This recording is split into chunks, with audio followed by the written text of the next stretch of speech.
avec l'amour. Mais des fois, nous allons les respecter. C'est pas ça, cher. C'est cool.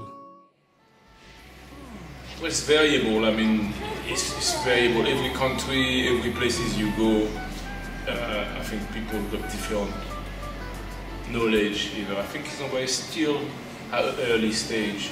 Obviously, if you go to an entire Kizomba Congress, you will feel that people know more about Kizomba, and the level might be various from beginners to intermediate.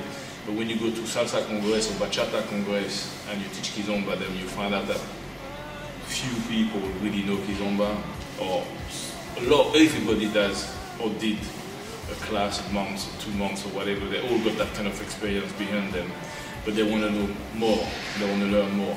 And I think when we go to those congresses, they can see much more, because they go to the teachers and then probably they check on YouTube, and then we there, and they say, okay, all right, okay, that's Kizomba.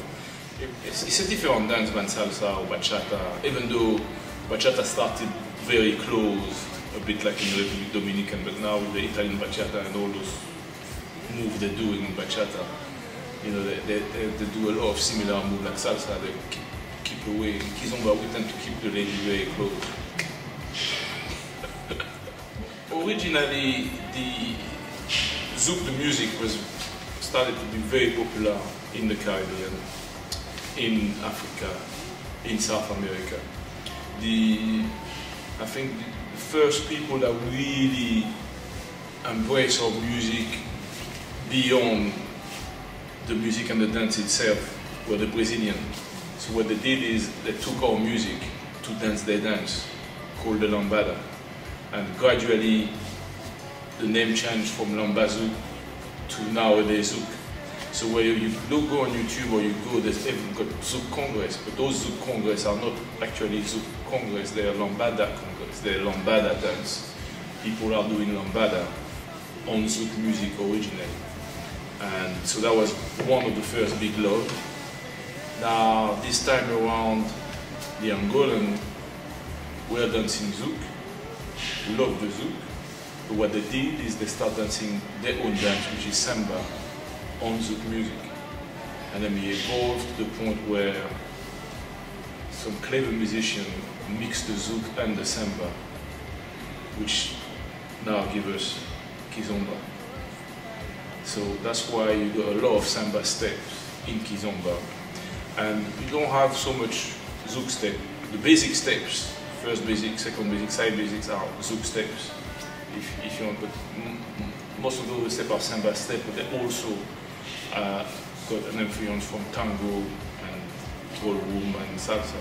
Now, it's a melting pot. When we're on the dance floor, we dance compa from Haiti, Zouk from Guadeloupe, Martinique, we dance Kizomba, of course, we dance from Angola mostly, but there's a lot of beautiful Kizomba from Guinea-Bissau.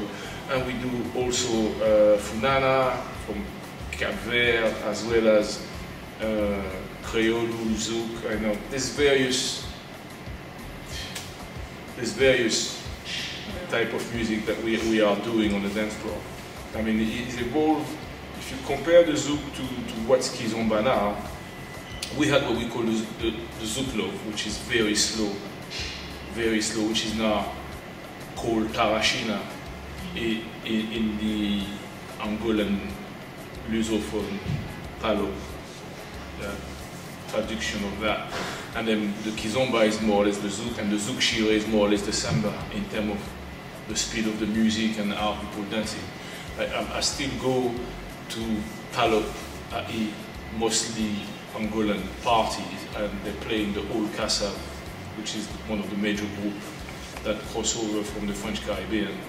And on those past Casa tunes, everybody dance Samba.